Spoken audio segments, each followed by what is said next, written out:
Good evening, everyone, and I'd like to call the April 20th, 2021 Board of Education meeting to order.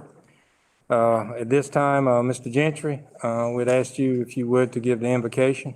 Okay. I'd like to just share a short psalm with you. It's a very familiar one, Psalm 103. Bless the Lord, O my soul, and all that is within me, bless his holy name. Bless the Lord, O my soul, and forget not all his benefits, who forgives all your iniquities, who heals all your diseases, who redeems your life from destruction, who crowns you with loving kindness and tender mercies, who satisfies your mouth with good things so that your youth is renewed like the eagles. Pray with me, please. Gracious God, we pray that your righteousness would be at the heart of all that we think, all that we see, all that we do, all that proceeds out of our mouths.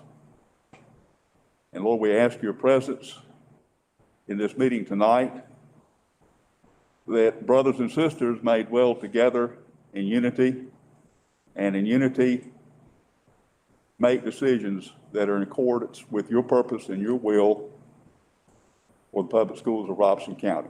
We pray this in Jesus' name. Amen. Amen. Amen.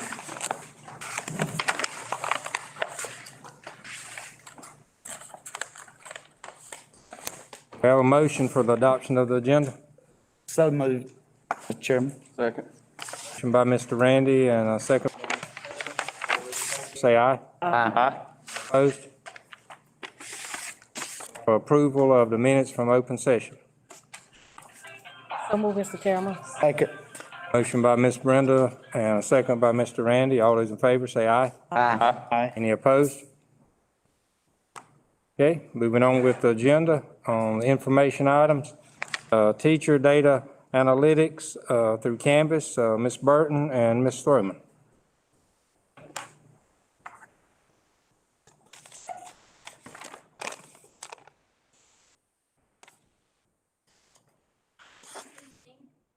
Wanted to bring you an update on our data. Last time we were here was back in the fall. We got some positive outlooks. We were in the last board meeting, that was a request. We're going to get started with first taking a look at the actual course activity itself and what is involved inside of the components of the actual courses. So when we take a look at the first report, okay, now, so our components inside of an active course consist of these actual topics that we have trained teachers on.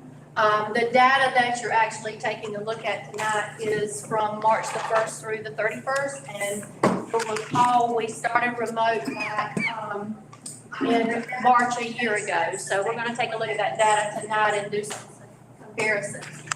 So with modules are actually the components, kind of like when we look at an umbrella, they are what house all of the other things that are inside of here. So when we take a look at our active courses, we're taking a look at 90% of them have an enrolled user who is viewing things inside of that course at a time. Modules are extremely important for organization inside of the Canvas courses. You'll notice the two smaller percentages, our files and our quizzes, those are the least two that are actually used inside. There may be teachers who do not actually use files inside of Canvas to house that. They may push that directly from the Google Drive, as well as our quizzes. Lots of times, the quizzes are not created directly in Canvas. They are from SchoolNet, which is an external tool to push from that actual assessment into Canvas. Discussions has actually had a large increase. This is where they have the threads and the teachers pose a question, then there's feedback that's given. And a lot of times, I do know at the high school level, they require them to respond back to somebody and offer that peer feedback. So that gives them a chance to actually learn from someone else and how their perspective is inside of that course. Transitioning next is our course activity report.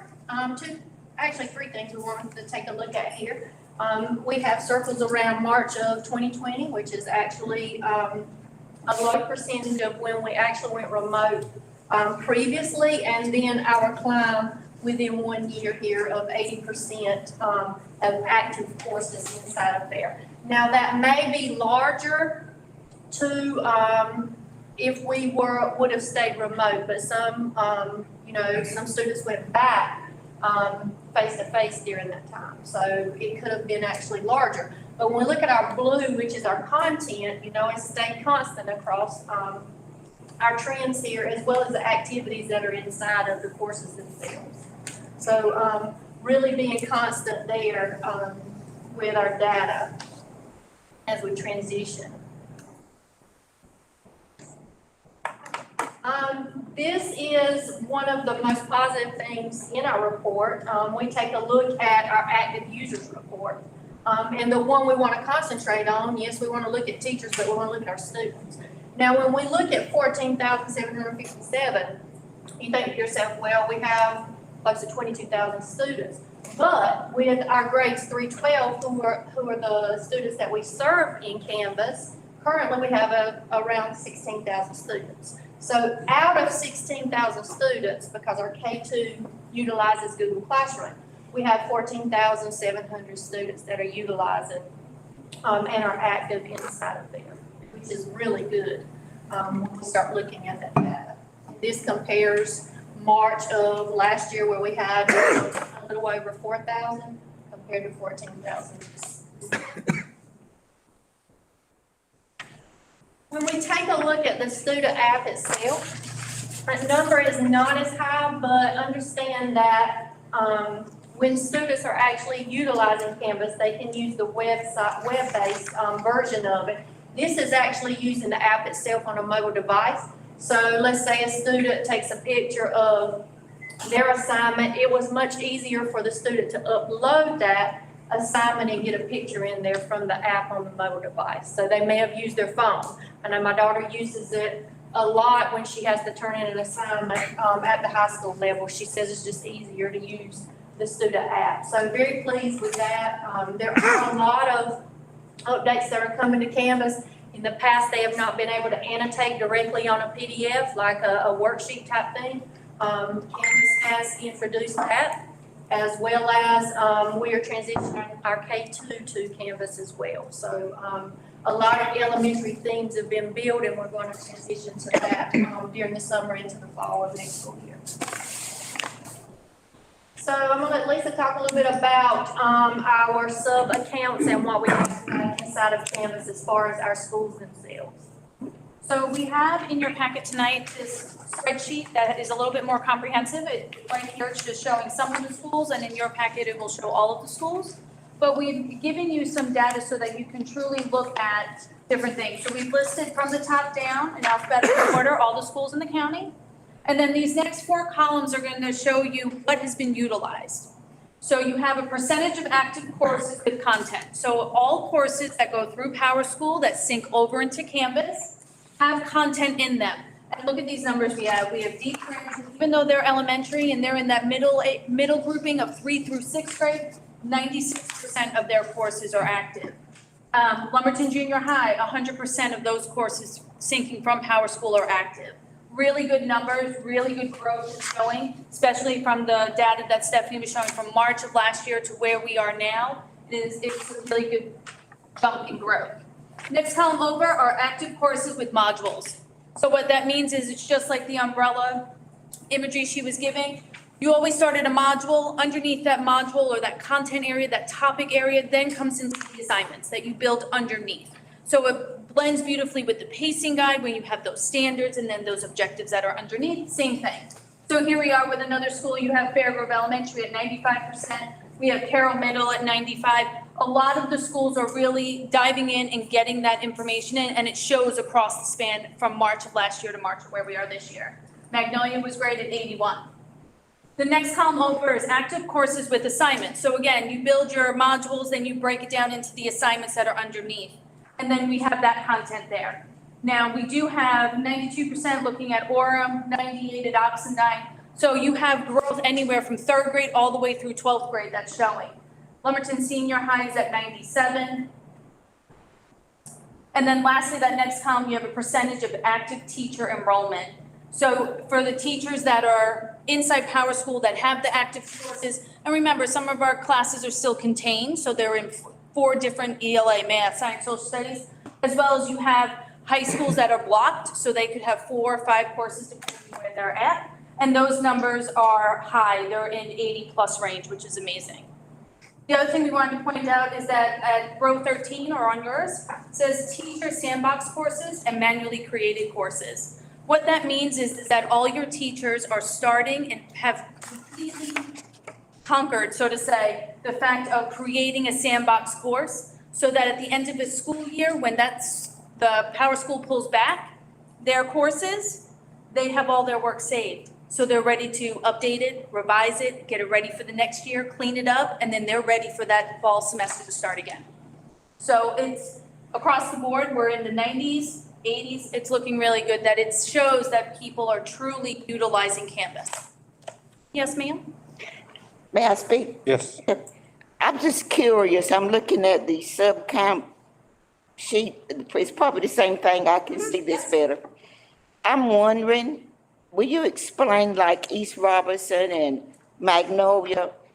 Are these the courses available for those grade levels and those sub-count and those accounts? Or are they just those courses there that are available for the grade levels like East Robinson? So like East Robinson, they have Canvas, they only have Canvas for third grade. Okay, that's correct. All right, now go to Magnolia. That's a K-8 school. So in Magnolia, their content is a little on their K2 people may not be utilizing Canvas Okay, because they really haven't been trained yet. That was So my that's- question. Yes, ma'am. So 3-8 are using it, but then again, there's some learning curves that are going with it. And based on that enrollment number, that makes it it skews our little percentages just a little bit because of those grades missing. I can understand East Robinson. I'm just curious, and it might be Magnolia because they're pretty low, probably the lowest one, and it could be a lack of training, as you said.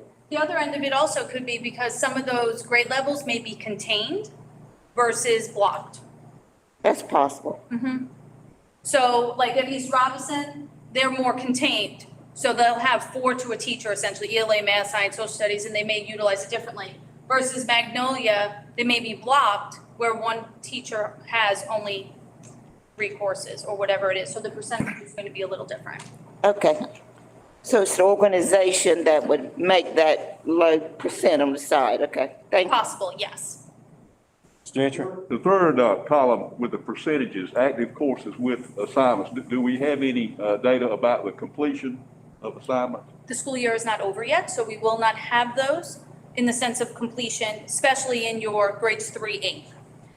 We could always pull data for your high school because fall semester has concluded, but most of that data is not available until the end of the academic school year, which will come in the end of May. Mr. Gentry, teachers have been trained on the new analytics, which is a report they can run weekly. They can run a missing report, they can run assignments that have not been completed. So if they have a concern of a student who may be at risk, they can actually run that report and take a look at that. Actually had a principal today who was concerned about a student to see if they've been logging in, and we pulled some data on that. So principals have been reaching out if there's been an at-risk student, and we've gotten that data back to them. Yes, Dr. Williamson? this question is to Jennifer and Robert.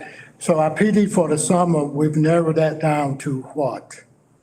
This summer, we'll be working with our K-2 teachers implementing Canvas, the Google Classroom. So K-12, by the fall, will all be using the same learning management system. Yes, sir. So we pulled back a lot of PD so we can get that done. The other component would be the reading of science, and we'll talk about that at a later date. So we've made provisions that we can get the training done. Mr. Terry? Thank y'all for providing this information. Can anybody speak to the process of how we're evaluating these courses? Because, typically in a regular year, I guess someone goes around the classrooms and does observations and that sort of thing. But what sort of observations or evaluation are we doing for the online component? We created a Google form at the beginning of the year. We actually have two. We have a blended learning environment where the principal goes in and can actually ask questions back in Google Meet to the students and the feedback as well from the teachers. We also have a course evaluation where they were supposed to do that at the beginning of the semester and the middle of the semester. And possibly end of the year, and give feedback to teachers for that evaluation. There is a folder that is created and shared with the cabinet for every school, as well inside of there is for every teacher, and principals have been trained on that. They have their own Canvas course for administrators. And we also are offering admin explosion training, so principals are updated. The fourth Tuesday of every month, we hold 2 sessions. So any updates that occur, we do share that with them. So principals receive training for how to evaluate the sites and that sort of, Yes, okay. yes. Thank you. And the actual Google form came as reference from Instructure and Canvas DPI. Dr. Manuel? It's just to add to what Mr. Terry said, these courses, we are assuming, and I know you're going to say yes, they're developed from the standards in the North Carolina Standard Courses Study. The Per outcome, grade level, yeah. there are outcomes inside of Canvas where we have put the standard courses study inside of it. Yeah. I have a question. Dr. Robert, this might be to you. I know it's late in the year, but where are we at as far as if we still need computers, with computers being lost, tore up and stuff? Do we have any computers, the Chromebooks and extra supply that if a school needs those, they can access them? Because I know there were back orders earlier. And that was something that had been mentioned to me, that there were starting to be shortages. I mean, where are we at with that right now? You get a call saying the student needs a computer. For example, last Thursday, we got a call from the middle school who needed a computer.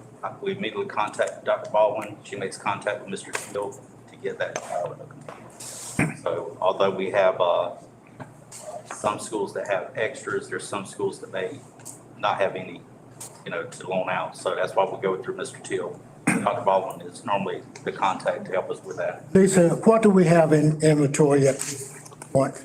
At this point, based on the order that should be coming in, it's already been pushed into Minnesota. We're waiting for it to get shipped to us to then get spurred out to the different school sites. But there's 12,000 on order. And then once it goes out to those schools that are in need with that one-to-one, then we should have approximately about 4,000 that we'll be able to maneuver based on the check-in process from COVID and the whole pandemic for us to clean, wipe, and through. And then we can go based on there on what is returnable and what needs to be discarded. Do we have any situation where we got a school now needing 50 or 100 that you're aware of? Okay. Any other questions for these ladies? And Mr. Henry and Mr. Terry. For clarification, are you saying that if you pull a child's computer to clean up, they will receive another computer to use for that additional, week or 2 weeks? Are you asking if it's been damaged of some sort and we need to look at it, or are you?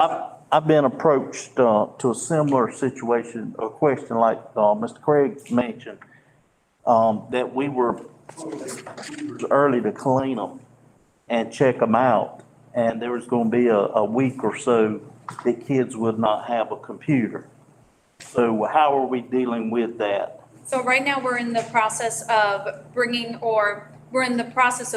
the process, if that makes sense, to what that check-in process is going to look like, because we do have testing that's coming down the way, and then we have to be able to turn it around for summer school. And so those logistics are in the process of being discussed with the district technology committee, and those things should be available hopefully in the next few weeks to actually fine line that check-in process, to be able to bring it all in, clean everything, and have it for what we're looking at is for the fall, for the people then. If there's an issue with a specific device with a student, whether it's damaged, it needs repaired, it needs to be looked at and everything, it still goes to the same process where they would put a work order in, a technician would come out and look. They would then have, if in fact it isn't something that can easily be cleaned up, swiped, whatever it is, then we would provide for that student another device while it's being repaired. Larry, do you have a question? So for the, I have one more, thought about the training. For the principals doing the evaluations for these courses, so they receive training, was that a required training for them? Or just something that maybe had access to? Remember if it was required, that was at the beginning of the school year, but we've crossed a lot of bridges since then, but, from what I can recall, all of them did attend the meeting. We did record it as well, and sent that out to them. Okay, thank you. And some of them even asked after the training for individual assistance, and we did Google Meets on that. Okay. Thank you, ladies.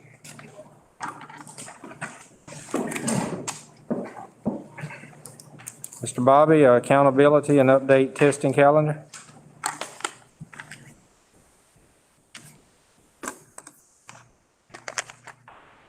Chairman Lowry, board members, Dr. Williamson, just wanted to bring forth a couple of updates for you. Included in your packet, of course, another revised testing calendar for this school year. And just want to provide you with some brief information about some things that are possibly changed on that calendar. What we have asked the state for is for all schools to have 5 additional days added to their testing agenda. This will provide us the opportunity to get devices in and to get more students on campus in a safer environment. One of the key things to this, and Dr. Williamson asked me this right time I asked about the 5 days, he said, so we're going to stop instruction, and the answer to that is no. Even though we are extending it 5 more days, our expectation is that schools will continue instruction, although there may be a blend of students on campus and some at home, but instruction will continue over those final 15 days for elementary and middle, and the final 10 days for high school. Also, another change that has taken place for this school year, as you know, we've been in a remote environment the last year. So the question came about is, what is testing going to look like? Since we have extended that window and we looked at the security of test materials and also, again, the current use of technology, all assessments at the end of the year will be administered online. So we will have that ability through kids bringing devices back, as Ms. Lisa and Ms. Stephanie have already stated, get those devices cleaned and ready to go for testing, depending upon the plan that each school has laid out based upon their needs. So within that 15 days, I'm going to give you an example. Let's say East Robinson, for instance, only has 1 grade level. So we all know they're not going to use all 15 days. So what I will ask them to do is count backwards from the last day of school and minimize the number of days that they need in order to test. A school besides Prospect or Magnolia that will test everything. Now, their plan is going to look different because they may have to use all 15 days in order to get all their grade levels and all their students assessed. Also, as opposed to some of our other assessments that we've been able to administer throughout the years, kids must be on campus for these tests. There's not a remote option. So the expectation is that students are on campus and present when it's their day to test, and schools are going to work on that schedule based upon their size and the facility needs and staff needs as well. Also, we are asking tonight that we look at the possibility of doing summer school testing. We must get permit, well, again, the plan must be presented to the board, and we're gonna continue our plan as we've done in the past. Kids will begin remediation as soon as they get their original scores. We're gonna provide them an opportunity in June, and that particular date, I think we'd set aside as maybe June 25th for them, if a student is non-proficient on an EOG or an EOC, the opportunity to take the test again. Now, again, we may not exercise this option.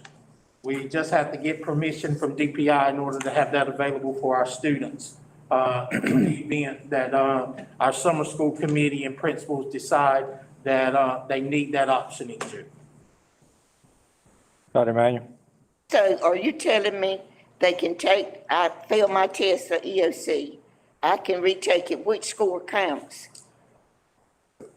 Well, for the school, the higher. The high score will count? Yes, higher score will count in proficiency, but again, this has no impact on growth. Okay, so, all right.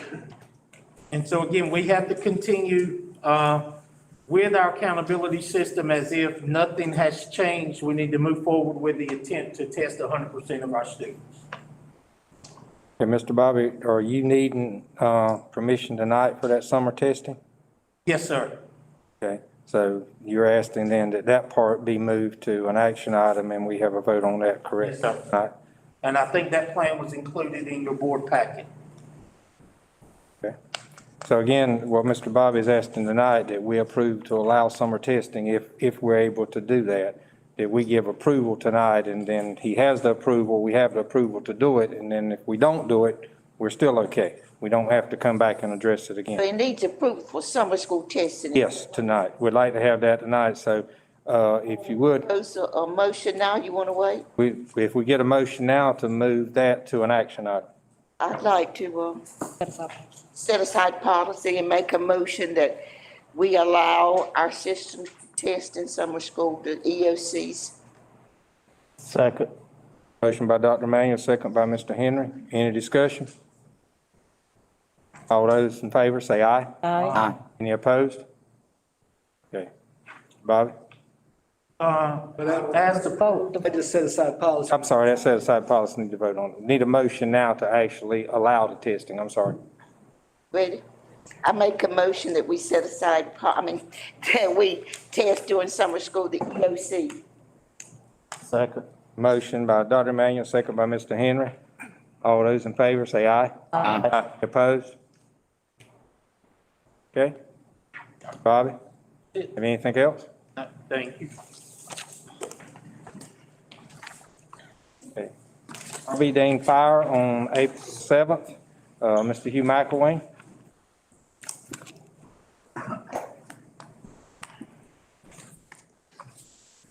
Good evening, Chairman Larry, Superintendent Dr. Williamson, board members. In your board packet, you have a copy of the email that was actually sent out that Wednesday with the photos. And part of that email was what our insurance provider is requesting from us is to determine how we want to handle the replacement demolition of that part of the school that was at fire, which would be the 8 classroom wing of the main building and the main office. The main office did not have actual fire, but it was heavily smoke damaged and heavy water damage. We have 3 options: demo the classroom and front office area and keep the gym. Now, the gym had water damage and some smoke damage, but per the insurance, it's not damaged enough for demo, so they cannot pay for demolition costs on that. They can pay us back for repairs to the flooring and the cleanup, infrastructure to get electricity back flowing. Insurance will also pay for any demolition cost of the 8 classroom wing as well as the front office area because of the heavy damage there. And because of the loss of that part of the building, the main building, they will also pay us a cash value based on the square footage of our policy on what we lost.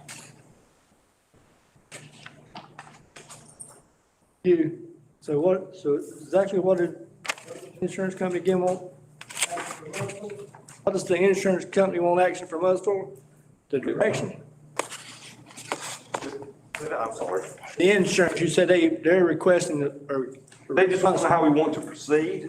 Are we going to plan on rebuilding the whole facility that was burnt? Are we going to demo the portion of it that was burnt and leave it as is and not rebuild that? Usually insurance companies don't give you those usually they tell you what they're gonna do. I don't know. We don't have private insurance. This is through the Department of, North Carolina Department of Insurance.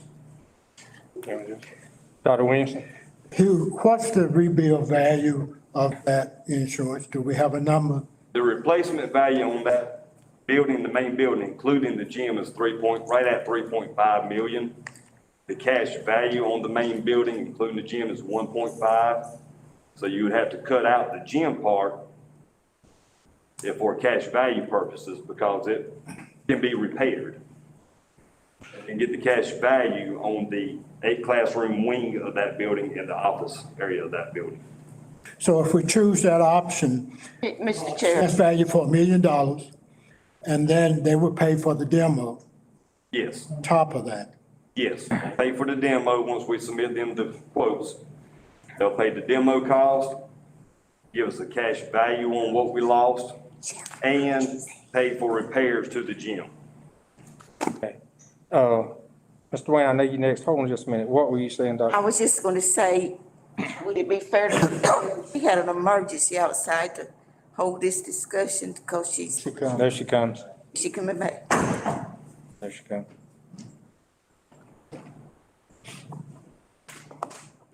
I'm sorry, I didn't mean to interrupt you. We can pick back up, and then if we need to go back, we can. Is that pertinent? Mr. Dwayne, you had your hand up.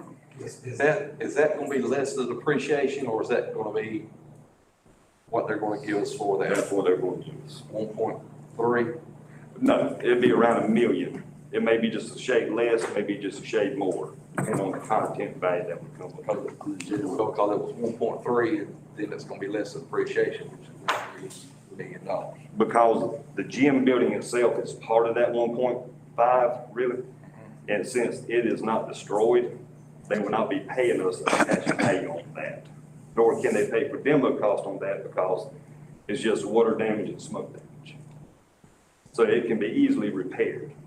So they have to break it down to the square footage cost. Minus out the gym part, and then they'll pay us what was damaged. Deductible is $5,000. Hey, Mr. Chairman, I apologize. I had an emergency I had to do just then, but, no problem. You have a question? well, see, I didn't. Hey, you missed it. I know Mr. Cole and I have talked. And where are we at right now? Superintendent's talking, he was making some recommendations. Okay. Give us some updates. I do want clarification for the gym piece, because our intent is to renovate the gym. They will pay for that also, and we don't have to deduct that from the $1 million, correct? Correct. That cash value is, we end up with $1 million in hand, Yes. which is important. So in effect, and that's a great question, so on top of that. Unless we go above and beyond what's currently there, then we're out of pocket on that. They will not pay for that. You know, the existing. See, let me ask this now, I'll get you folks. They will pay for the demo of the 4 or 5 classrooms. Yes, sir. Classroom, okay. They will pay to repair the gym. Yes, sir. And there's $1 million The cash value. cash value of the $1 million. Placing. Okay, now where is the office area in all of that? Is it not included? I know there's something on our paper, but where is the office? Will they pay to repair the office or pay to demo the office or not? Well, either way, because it has more water damage than the gym did. Okay. It's smaller combined, heavy smoke damage in there as well. So if you, and Mr. Hammonds could probably back me up better on this, but either way, there's gonna be some heavy renovation to that. Also, you basically going to have to go back to the cement slab and the block wall. Mr. Chairman, your numbers are getting as far as demolition. Your estimate on demolition and actually to take that whole building down, they're talking about slabbing all. All of it's got to go if you demolish it all. But the projected cost is anywhere between $300,000 to $350,000. That's to take both the office and the classroom down. Now, if you elect to have the office remaining, we're looking at a number somewhere around $250,000 to $250,000 to put that back in place. Has to put your office in place. Now, with that, the original building, if you look on your sheet there that you have for reading, the first sheet, if you look under where it says abbreviations, go down to the 10th line, you'll see VAT. You see what, and if you look over to the right, that says vinyl asbestos tile. So a part of this, and this is why we've got Centura looking at it, they're relating. And over on your classroom side, you've got about 9,000 square feet of mastic, along with some transite materials that they've picked up on that's scattered throughout the building. They're assuming the transite was probably used to insulate behind where those heaters were at up above your ceiling, because that was a combustible area, so that's how they did it in the old days. That building was built back in 1947, and the copy of the drawing that you have in front of you is actually where it burned prior in the 70s. The building that you see where it says existing classrooms, to your left of that, you see ADM, which is administration, which is the office. That's a part of the original building that had the classroom that burned and the other classroom that burned out.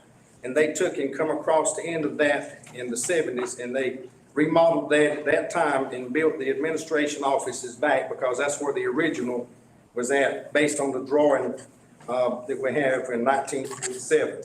So originally, before the original burn, there was a classroom wing that extended out from the end of your existing office back to the right-hand side.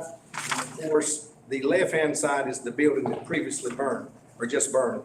So this is the second time that the fire is encountered here. And the administration building was saved at that time, but that was back in 75. So that kind of gives you an update. The amazing thing we found out about this, the original land was actually purchased in 1920. Where the pod building's at now, there was actually a high school that sat there. And on the notes here, they don't even know the date that that was built. But we know the land was purchased in 1920. So that's an amazing piece of information for this campus. It's got a history that goes way back into time. And the fact that in 1947, that tells you why the building, if it would have ever caught fire, that means that most of it was fat lighted and it was highly combustible. But those far walls, the hallway corridors, all of those things, pretty well held out for what they were designed to do. You know, hopefully they would have had the building been occupied, it would have given everybody a chance to get out. So that's kind of what the lay of the land is on that. So if you're looking at retaining the office area and remodeling it, this is just another we throw out. It's about 225,000 to 250, because where that building's taken down at, where Mr. Hugh was referring to, you would have to rebuild that wall there, because that used to be and always was a fort, so a new wall would have to be built there. That means a new footing would have to be dug, and so you're going into a lot of construction in an existing building, which is going to eat up labor. And when you're looking at it from a contractor perspective, you know, those numbers are kind of conservative. 225 to 250, if you want to retain that admin area. And if you do retain the admin area, then you're gonna reduce your cash value because you're keeping that. Dr. Williams? Mr. Ernie, two questions for you. One, if I understood what you just said, there's some environmental concerns with keeping all of that, correct? Okay. Yes, sir, and that was the reason I wanted you to see it on the first of this drawing, because your environmental concern has to be taken care of before any building is demoed. All of that has to be taken care of. And the Centura Group, which is Mr. Raymond Childers, who represents them, they've already did a layout on how to take out all of the materials and work with whoever the low bid would be on the demolition. So the plan's in place. All we need is decisions from the board in the direction that you wish to go. And my second question is, I think we need some type of administrative building there on site, so we can move to another building and renovate that and let it serve as an administrative building, correct? Yes, sir. Yes, sir. you've got the old cafeteria that was on that campus. It was, I think it was converted to preschool or some, kindergarten classroom. So that would be an ideal area for a centralized section. But since you mentioned that, to give you a quick overview of the age of those buildings, the one building that you just alluded to, or I alluded to, the middle building, the middle classroom building, which is, it was built in 1955. So that kind of gives you an age factor on it. Now, it's probably got some asbestos up above the ceiling on it as well, I'm sure of, because I've seen it there. The old dining room, which is the one we just referred to, which was remodeled, it was actually remodeled. It was built back in 1963. And of course, you've recently got the new cafeteria dining area, which is a very nice building. So it has merit for what you just said, Dr. Williamson. Mr. Chairman, Brenda? Mr. Hammer, I'm only going off what those who graduated from there. The first class graduated from Harvey Dean in 1929. However, my concern is, and desire is that we do keep the gym. But if we keep the gym, we've got to have bathrooms also. Am I correct, Mr. Hammer? Yes, ma'am. And since you've mentioned that, back in 1958, in 1947, all that was there was a gymtorium, that long classroom building that burned, and the office and the former classroom building that burned at that time. So that was all that was on the campus as far as that portion of the building. Then they came back in 1958 and added the stage and the dressing rooms and the bathroom and the showers. So that was added in 58, which goes back to what you were saying. Even if you were to keep those, they would need to be upgraded. And again, now you're looking at another cost increase there to what. You had the bathrooms on the back. Modernize that. Remodeling. Right. And I said that to say this here. We're in a pandemic right now. We don't know what we're going to need in our school system. We know right now they moved the flight thing up to 80% because of the surge. However, I think it would behoove us to try to save the gym, as Dr. Williamson said, concerning the office. The office can be moved to another location if need be, but I do know we're going to have bathrooms. And my desire would be that we do put bathroom that's going to be suitable. I don't even know if we could use the old ones. When we're going through accreditation, they said we couldn't. But again, I don't know. But if we did, would there be enough funding to do the necessary bathroom to meet that size gym? What we received from the cash value of what we have demoed, yes, there should be. Okay. So in essence, Mr. Chairman, what she's asking is feasible because those bathrooms that were built back in 58, everything there can actually be gutted and redid. You've got a good structure there. You remember, we've got 2 new heat pump units on that gymnasium too. So, and what she's asking is achievable from a bathroom perspective. And Mr. McElwain has spoken with the insurance guys, and I think they could work that out very easily. And I was there from 5:20 that morning. I got there before 2 fire trucks got ahead of me because they came by my house. And I thought we had to evacuate because the last time that happened, there was a gas thing going on near my home. And I called PD to see if we needed to evacuate. He said, no, he had to RBD that's on fire. So I took out one of my clothes and slipped something on and went up there immediately. And I watched it burn from the 2 classrooms on the very end going towards the gym. 7 fire trucks did show up and they finally got it contained. But my desire, board members, is that, Mr. Chairman, is that if we can remodel that gym, bring it up to whatever the necessary code is, and bathrooms, and relocate the office, as Dr. Williamson said, in another location, that would be my desire. I don't know what we're going to need in the future, board members. I just know that some things did take place concerning the RBD that should not have taken place, in my opinion. However, I know the decision is up to this board, but that's my desire because I know some things will be stored in there, I'm told, after the fight. But again, we don't know what we're going to need. It's located in a good section. If all the students do come back and we may end up having to separate students between the 2 schools. If we was already housing food in RBD cafeteria, we still need that area Mr. Cole, what you say? Y'all keeping it down here right now, right? Y'all relocated the food from out of Aberdeen cafeteria to another location? So it's not like we don't need the school for something right now.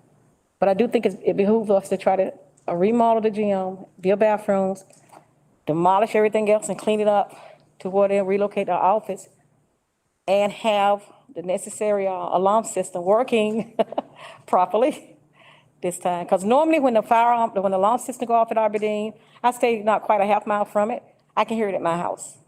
I didn't hear it. Now the kindergarten, the pre-K, that he's talking about where they could put the office at just in case, which wouldn't be a good location because it's so far back in the valley. But that alarm went off there. You can't hear that hardly, except in the neighbors that's near it. Okay, go ahead, Ms. Brown. We've got a couple of hands. I got Mr. Smith, then Mr. Vontae, then I'll come back. Mr. Smith? The school is closed. We closed RB Dean, right? The school itself is closed. They were using the cafeteria or the freezer for the food at For towns. town. I know all the power's off at RB Dean. Yes. All the food has been moved to towns, is that correct? Part of it got moved to towns and part of it came down to our facility there at the warehouse. So was anybody using the facility at all? I mean, it's been closed. You talk about the gym, Brenda, and I rode up there and looked at the whole place, and we got $450,000 to $500,000 sitting on top of that gym to where we air conditioned. There's a lot of money invested in that gym. Mr. Chairman, to answer his question, we were using the gym for storage. You remember when we redid our warehouse? Yeah. The overflow from that was going to RBD because they started using the Green Grove facility. So that required us to start utilizing that gymnasium there for storage. So we were using that part of it. Okay. Okay. Mr. Vontae? Yes, my question was to answer kind of what he said. I just want to know what's the sole purpose of the gym? What's the sole purpose of us fixing it up and stuff like that? I just want to know where we're going to go with this. What is our sole purpose of fixing the gym up and what it's going to be used for? All I know is numerous inquiries have came in to use the gym, but we never got to it. And this is why we're here right now. That's all I know. Our First Baptist men wanted it, but it was denied and they ended up getting at Green Grove. However, it's the most feasibility place still right now for our school system, in my opinion. Let me keep the order. Mr. Wayne, you have a question? Yes, sir. This question is to Dr. Williamson and Mr. Hammonds. Does that sound like the way we kind of need to go on this right here? I'm pretty sure that y'all have talked about this right here. Yeah, we have, if you ask me what my recommendation is going to be. Yes, sir. I can share that. One, that we do demo the 8 classrooms and the admin building because of our environmental concern.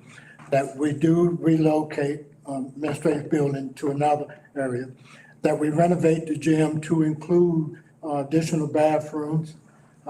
Again, because we have $1 million to do that work. Demo work is going to be paid for, and clean up the gym will be paid for. So we have $1 million available to us to get that work done. So again, relocate the administrative office, renovate the gym with new bathroom. All right, so this week, so when all the 100 questions are asked, I'm ready to make a motion because we can talk about this all night long. I do have one question before he makes his motion. Let me get Mr. Henry with, Anybody? Dr. Manuel. Mr. Henry had his hand. Let me get him and then I'll get yours. Okay. The coolers that was used, are they salvageable or were they caught in the fire? No, they were not called into fire. Are they going to be moved? No. What was happening there, they were utilizing that cooler freezer for the extra storage for the towns on campus. Right. They're in the process of building a new cooler freezer there now. The slab's been poured, so that's already in motion. But the newest building on that campus is that cafeteria freezer. Yeah. You know, your cafeteria and the kitchen. You got a modernized kitchen there as well and a dining area. So the power is off of it now, we need to get the power restored back, but we were waiting until the board met to see which direction we need to give the power, because if you're gonna maintain the buildings and keep insurance on them, you need to have power on them, just like what she's referring to for your monitoring purposes, and also to try to control humidity, especially in that dining area, in that cafeteria. Can that equipment be used, moved to Townsend? They have used some of that equipment around throughout wherever needed. What's going on in Townsend's is new Okay. in there. That's new. Yeah, that's a brand new, cooler freezer, I'm sorry, Mr. Moore. Yeah. Dr. Emmanuel? I have a statement, then I don't have a problem with that proposal. I'm wondering, and I'm sorry to take up the time, but this is just, I have to know this. How much damage was done to the gym alone? Do we know? And how much money is it gonna cost to fix the gym alone? And you see, you're talking about, you have the demo out of this $1 million. Now help me if I misunderstand. That's another, That's separate, They're gonna pay for demolition separate. right? beg pardon, As fixing the gym. Yeah, insurance will pay for the demolition cost. Right. separate. Separate. So there would be a limited budget, which you have the $1 million, right? To Roughly. fix the office, do the bathroom, to redo the office in another place. Wait a minute now, Yes. relocate the office, fix the bathroom, do the gym. They will pay for repairs to the gym. Okay. Well, where did I get the $1 million? The $1 extra. million is coming from what we've actually lost, the 8 classroom wing. Oh, okay, I'm with you. Okay. To bring clarity to it, so that mix-up won't be there anymore, if you elected to go and build your, school campus back, tell them how much money they would get. If they wanted to build them classrooms back, how much would the Department of Insurance pay them? Roughly about 2.5 million. Yeah. If you wanted to build back on that campus, so you got to be conscious of what they would do had you elected to keep that campus open. Here's my only concern. I think there should be some kind of plan B to use these facilities if you're gonna do all this repairing and fixing back. Mr. Gentry? That's the question that I had, and getting back to what Vontae was saying. And I agree with what Brenda was saying, but I think there needs to be something in addition to the gym and the office. In other words, I think there ought to be a community building there as well, for a meeting place for people, legitimate groups to meet and have a meeting of some sort. And I would recommend that, with that existing building site that was built in 1955, that there be a community building built there to hold various community meetings. Chair, we don't have the funding to build it. However, if we do get the gym repaired with the monies that the insurance company is willing to give to us, I think the superintendent recommendation is the best thing, because we can always have community meetings in that gym. Or the cafeteria. Yeah. Right. Cafeteria's a brand new building. Yeah. You put an office on the end of the cafeteria and you'd be covered everything that you talked about. But the gym is larger and can hold Well, I more. understand, I have something about So size group you need. I would love to set aside policy and accept the recommendation of the superintendent concerning everything. I agree. Second. Okay, have a motion by Ms. Brenda to set aside policy and be moving to action item. Mr. Randy, Thank you. made a second. All those in favor of that, say aye. Aye. Any opposed? Okay, now, Mr. Chairman, I move that we approve the recommendation of the superintendent concerning the repair work and works at RB Dean. Second. motion by Ms. Brenda, second by Mr. Randy. All those in favor, say aye. Aye. Any opposed? Thank you. Thank you.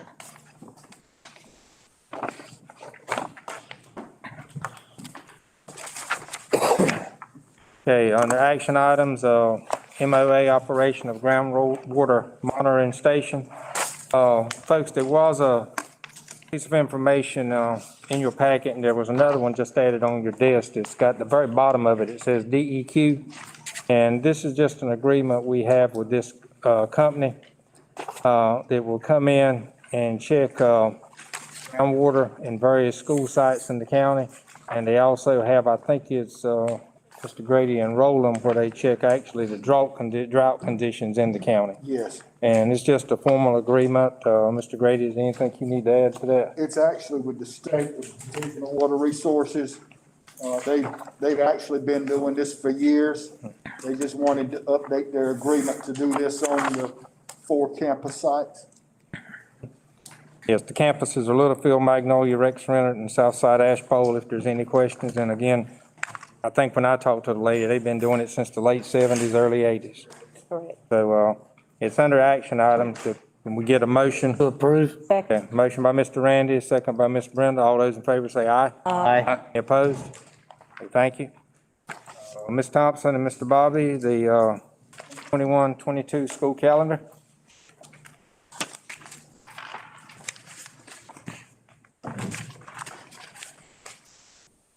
Chairman Lowry, Superintendent Dr. Williamson, board members.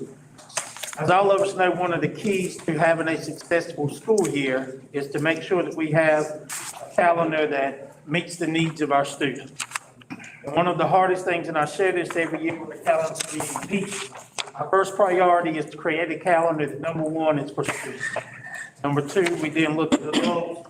And those are the potential office, we're just at the mercy because we're going to be here for 12 months. So I want to hit the highlights.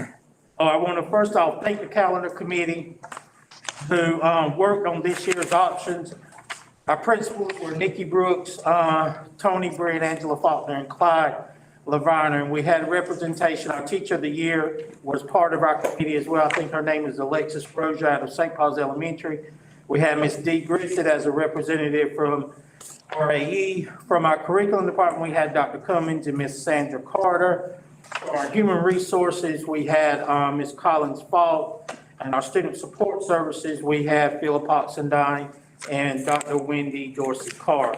And of course, part of the cabinet was involved in our creation of the calendars also.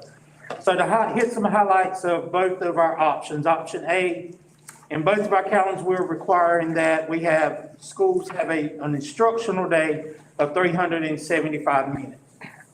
In option A, semester 1 would be 79 days, semester 2 would be 100, which of course will put our exams taking place prior to Christmas. We've also included in both of our calendars three half days for professional development. Now, our committee was forward-thinking in that we identified asynchronous days throughout the calendar. There's currently a Senate Bill 654, that says we can use up to 5 asynchronous days to replace any weather days that we have out there. So I know there has been quite a bit of conversation about the asynchronous days that we have scheduled here. Although they are not yet required, I do believe if the bill passes, of course, it will be required. So that means if we go ahead and look at either option, we would not have to come back and add these days in. And just to clarify, I think there's a lot of confusion about those asynchronous days and what learning should take place or what type of instruction should take place on those days. Those are days teachers can post assignments for children to do. If one of these asynchronous days falls on an optional teacher work day, that teacher still has the right to take that day off, and he or she does not have to provide instruction. Again, the committee looked at this, not knowing that Senate Bill 654 was out there, is how do we address that loss of learning? We can't add more days in the calendar. We feel like we have a long enough school day. So one of the ways the committee said we can address this is by doing those asynchronous days.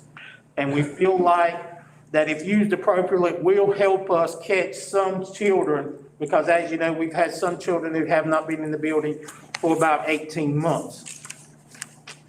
So the recommendation from the calendar committee and from what we have discussed with all of our principals. As you know, in the past, we've allowed voting to take place, and we've kind of gone along with that voting. But this year, based upon the recommendation of the calendar committee, and especially our high school principals, because the biggest point in our calendar is kids testing prior to Christmas. We've done that. high school principals have realized that loss of learning, that loss of instructional time does not positively impact scores. So the high school principals are all in agreement, along with their K-8 counterparts, that option B is the best option for our school district.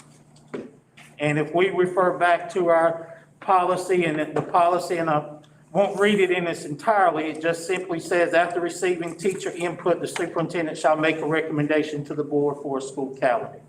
And the two committees, or the two bodies that have that feel option B is the best calendar for our district next, and for the 21-22 schools. Question, Mr. Henry? How does this calendar, fit in with our CTE and early college schedules? And I apologize for not mentioning early college. Early college's calendar, we kind of treat them as a separate entity because they truly are one of their own. So in your packet, there's an early college calendar in there, and early college has determined that's the best calendar for them. So I know this is an action item, so I believe in the past, we've gotten two motions, one to approve our calendar for the traditional school calendar, and also to approve the early college calendar separately. Dr. Williamson? Bobby, let me ask you, on the early college, this calendar aligns with the community college calendar? Yes, sir. The reason early college creates their own is to have that alignment with RCC. Okay. Dr. Emanuel? Actually, which one, Bobby, so that we can understand it, which one the kids are getting cheated out of instructional time? They're getting 79 days. I'm sorry. Which that option? Option A has first semester with 79 days and second semester with 100 days. Option B would have first semester 93 instructional days and second semester 83 instructional days. In the first, in a perfect world, we would like them to be 90-90 or split directly down the middle. So the reason we landed on 93 for first semester is that first semester for high schools is heavy in testing. We have work keys, we have pre-ACT, and of course, we throw homecoming in there. We have to account for those things that aren't necessarily accountability related, because that's where I'm coming from, with some of those school activities that are going to distract from instructional time, or could distract from instructional time. What do, Not to mention that that's hurricane season as well. that's right. What does the superintendent recommend? Okay. Mr. Chairman and members, I recommend that we do adopt the early college calendar, as was shared by Bobby, and that we adopt option B, as also shared by Bobby. Mr. Randy? And that's your recommendation? Make a motion that we approve option B, calendar, Second. and Good. early college calendar. Okay. Motion by Mr. Randy, Sorry, Randy. second by Ms. Brenda. Option B and the early college calendar. All those in favor say aye. Aye. Any opposed? Thank you. Thank you. Thank you, Thank Mr. you. Biden. Okay, Dr. Burnett, Dr. Williamson, resolution to support my future NC attainment goal.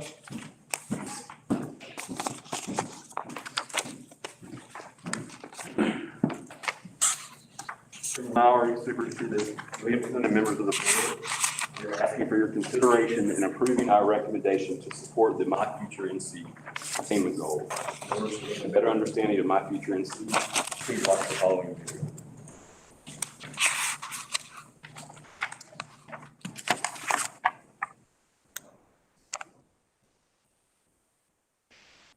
On the first day of kindergarten, parents and loved ones bring their little ones to school for the very first time. If you ask them, they'll tell you they'd want to be a doctor, a lawyer, an architect, an astronaut. Unfortunately, 13 years later, not every kindergartner walks across the stage to receive their high school diploma.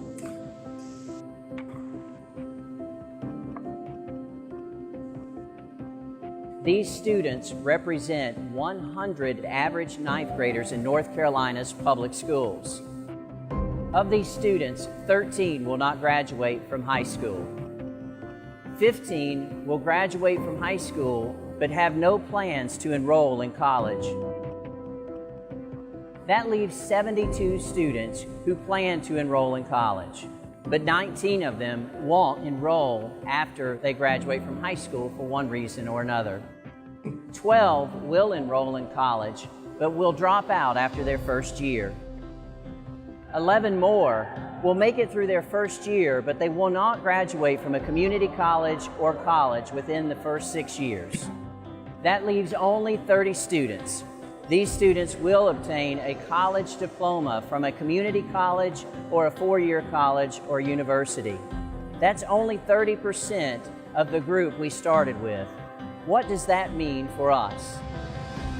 I'm Cecilia Holden, President and CEO of My Future NC. We're a nonprofit organization with a specific goal for North Carolina. By 2030, we estimate North Carolina's economy will need 2 million people with high-quality credentials or degrees. Right now, we have about 1.3 million. If our state's growth continues at its current rate, we will be short 400,000 skilled workers by the year 2030. That's because 2/3 of those jobs will require employees to have some education beyond high school, a high-quality credential, or a degree from a university or community college. A more educated workforce will attract businesses to and retain current businesses in North Carolina. More education means higher salaries for our workers. Our goal has unanimous bipartisan support from leaders in education, business, and public policy. That's because the statistics paint a clear picture. 39% of North Carolinians say they had attained less education than they had hoped. Half of employers in North Carolina said they need more hireable workers. Students who attain a four-year degree earn almost twice as much as those with only a high school diploma. Most students who drop out will never return to finish school. What is My Future NC doing to increase our educational attainment? We're engaging the public to raise awareness of the issue. We're bringing together stakeholders and sharing best practices from those already doing outstanding work. We're collecting and sharing data to establish local goals, measure progress, and promote data-driven policy. We're partnering to remove friction points and streamline our state's education systems to ensure more of these students make it through. We are My Future NC. This is their future. This is our future.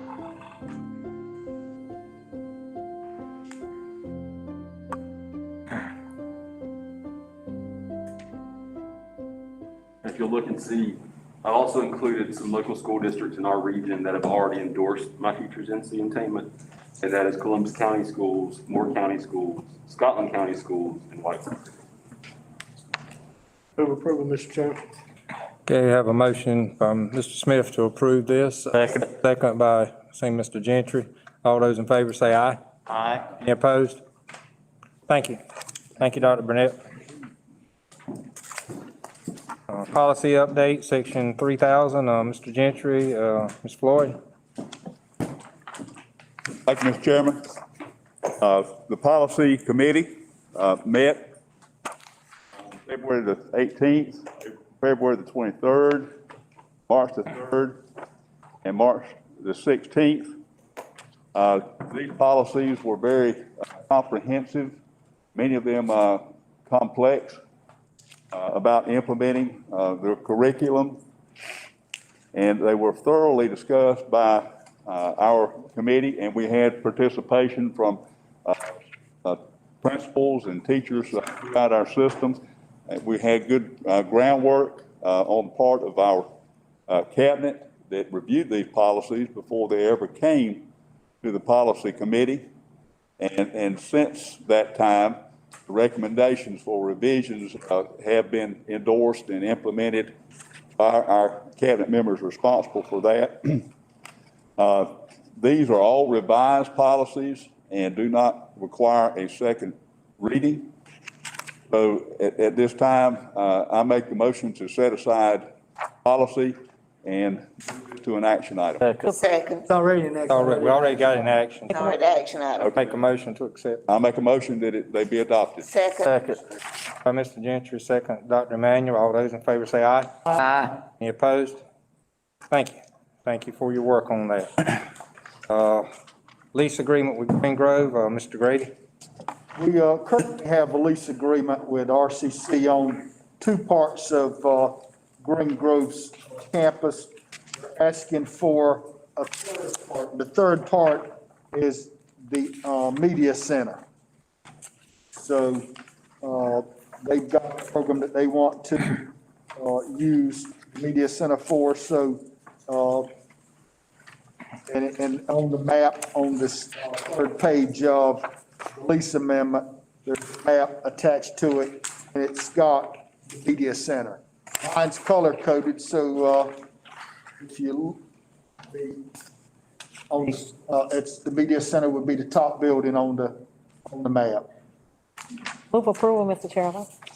A motion by Ms. Brenda to approve. Second by Mr. Henry. All those in favor say aye. Aye. Any opposed? Okay, motion passes. Sole source vendor approvals, Ms. Erica? Good evening, Chairman Lowry, Superintendent Dr. Williamson, and board members. I've presented you 3 different vendors that we need to get board approval as sole source. This is something that you probably haven't seen, and the reason why that is, as the individual schools do site-based management and decide on what they want to purchase for their individual locations, we don't have to collectively add those totals together. So each school could order, and we have used all 3 of these companies. But then the district decided to collectively place the order at the district level, which placed it within the dollar threshold that required sole source and board approval per our board policy and state policy. Recommend approval. Second. Recommend approval of Dr. Emmanuel. A motion second by Ms. Brenda. All those in favor say aye. Aye. Any opposed? Thank you. Ms. Erica, financial report? And I can answer any questions we have about the financial report. The amendments, this time, I know we're not there yet, but they go to support several of the changes you may notice in the financial report, specifically related to child nutrition. We've had, because we've been in the summer feeding program all year long instead of the National School Lunch Program, we have seen an increase in revenue there. If I can answer any specific questions related to the monthly financial reports. Ms. Erica, Ms. Chairman, I just want to thank you for this report because it was so easy to read, and I was highly impressed. So, Mr. Chairman, with that being said, I make the motion to approve. Detailed. To approve. Second by Mr. Henry. All those in favor say aye. Aye. Any opposed? Ms. Erica, any budget amendments? Sir? Any budget amendments? Yes, sir. They're included as well. They're next, and I can answer any questions. We have state, local, capital outlay, and enterprise, specifically child nutrition funds that were included in your packet, and we ask approval of those amendments. Mr. Chairman, I want to make that motion to, but Ms. Erica, before you leave, if I can ask this question here. Go ahead. In regards to the funding for the $2,500 for the teachers, have that came in, the monies for the, have we received that yet from the governor? I'm glad you brought that up. That was not actually approved. The governor made a proposal for teachers and other public school employees to receive a bonus either in April or May. He's done two proposals, neither of which have been approved by the General Assembly. Okay. So there is no bonus as of today to be paid to staff. Okay. Because it did not receive approval from the General Assembly. Okay. Dr. Emmanuel? Ms. Erica, are you comfortable telling us where we are financially? You know, used to, you one time you said we're 1 month, 1/2 month, 1 month, 2 months. How are we doing financially? I know we got gobs of money coming from somewhere, but right now, how are we doing?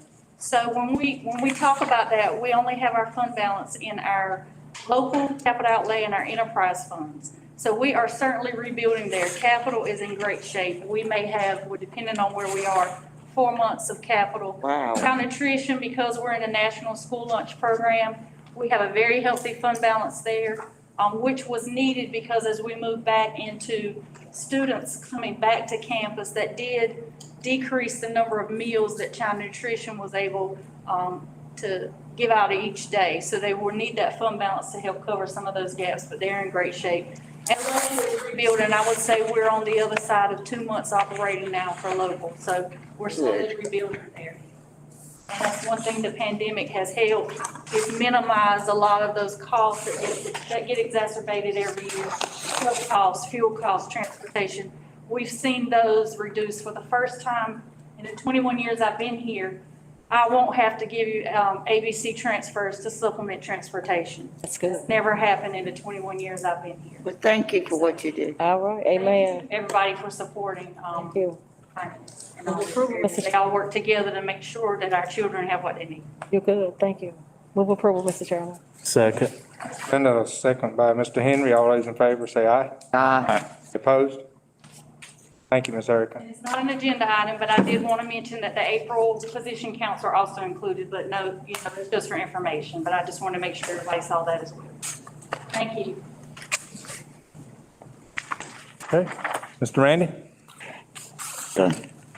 I move that the Board of Education for the Public Schools of Robertson County go into closed session for the purpose of discussing certified and classified personnel, North Carolina General Statute 143-318.11A1 and 6, to discuss a settlement in the matter of Southern OBO SM versus Public Schools of Robertson County 18 CVD 2285, Robertson County, North Carolina, General Statute 143-318.11A1, to establish, to instruct public body staff or negotiating agencies concerning the position to take by or on behalf of the public body in negotiating price and other terms of a contract or proposed contract for the acquisition of real property by purchase, North Carolina General Statute 143-318.11A5, and to consult the attorney retained by the board in order to preserve the attorney-client privilege between the attorney and the Board of Education of the Public Schools of Robertson County, North Carolina General Statute 143-318.11A1 and 3. Motion by Mr. Randy, second. That was a lot. Mike, all those in favor say aye. Aye. Any opposed? We'll now be in closed session.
Okay, do we have a motion to come out of closed session?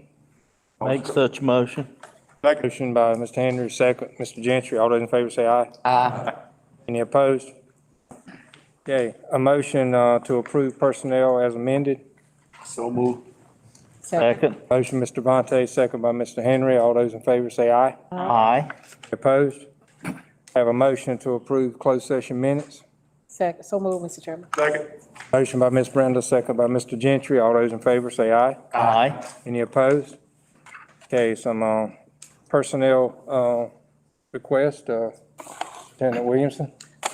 Chairman and members, I'm requesting that you approve the extension of the employees that we shared with you 12, that we make them 12-month employees permanently, please. Okay, have a recommendation by Superintendent Williamson. Could I have a motion? Motion to approve. Second. Motion approved. Mr. Turner? Did you call their names out? Well, that's the list would go in the minutes, but we should probably call their names out. Okay. And their positions. You got it? You have it, Dr. Williamson. Yeah, there's a list.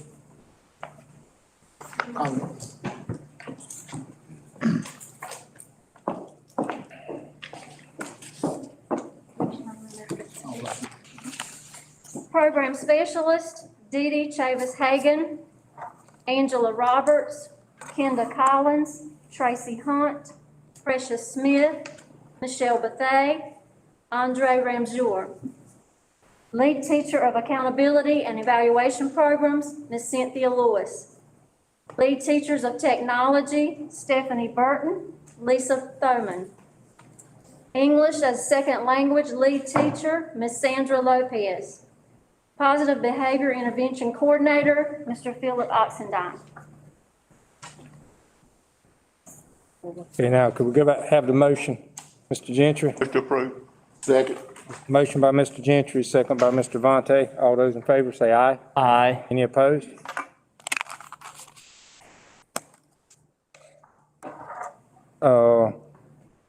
Before we adjourn, a couple of comments. There is a workshop, if you're interested, check with Miss Patty. It's April 29th and 30th of next week, and it is virtual online, but if you are interested, needing the credits, just give Miss Patty a call, and she can take care of that for you. And also, folks, there's a list in here of the graduations, the date. I think all of them is June the 4th. I'm going to ask to do it this way. A few years ago, we had a situation, we didn't have people at graduations. When I say people, I'm talking about board members. Look on this list and see where what you can do. Okay? Chairman, early college is the 26th of May. 26, yes, it's on there, it's the early one. So just look at them and see what we can do about attending those graduations. Mr. Chairman, before we leave, there's some parents that's watching, said, could you tell them what the last day of school is? Last day. You got me at a loss. I think it's May I'd be guessing. Give me a date. May 27th.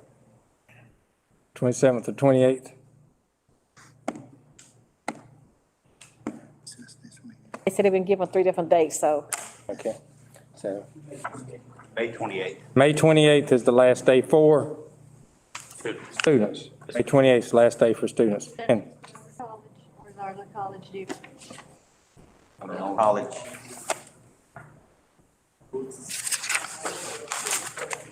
looking it up.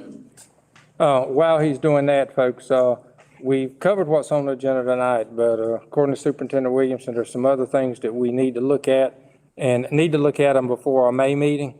So there's a request that this meeting be recessed instead of adjourned, and we come back and finish those additional items of what needs to be covered before we meet in May. Superintendent Williams, do you have a suggested date? We could look a couple of them. If we could look at next Tuesday, Thursday, we've got that event at Magnolia, so Tuesday may be the only day. We want to share our summer learning plan with you in detail, and that's why we're asking for this to do that. To do that. How is next Tuesday at 6 o'clock for everyone? Anyone have a? Sounds good to me. What's that date again? What's the date? 27th. Let me ask a question, Mr. Superintendent, Ms. Erica. At that point in time, can you give us any, or you may not have it, any preview of any monies coming down from all this, Biden monies and care monies? At that time, can we, and maybe you may have some general ideas about what you want to do with it? Can do that. Mr. Attorney, if we recess this meeting, come back next Tuesday, and it's not on this agenda, and we need to add it tonight, don't we? Well, if we recess the meeting and come back, the board can add the items to the agenda. At that. Next Tuesday. Yeah, Okay, I just wanted to make sure. but I would suggest if we know what items we're gonna talk about now, to go ahead and, as part of the recess motion, include those items. No is the summer learning plan, and then Erica. The CARES. We'll have the budget information, but I was gonna talk to you about also adding the, audit contract to get started for the current year we're in. We'll add that to the next agenda. So we can get started on that. They can do some compliance before year end, so I was gonna ask for that to be added. Since that you know of anything else, I know we're gonna have to add to it, 'cause we're working on several items. Anything at this point? What if, I'm just being an advocate, what if we need to go in closed session again, Mr. Grady? We can go in, I mean, we're recessing this meeting, so we can go back into closed session if we need to. So we add personnel to that, because I know that.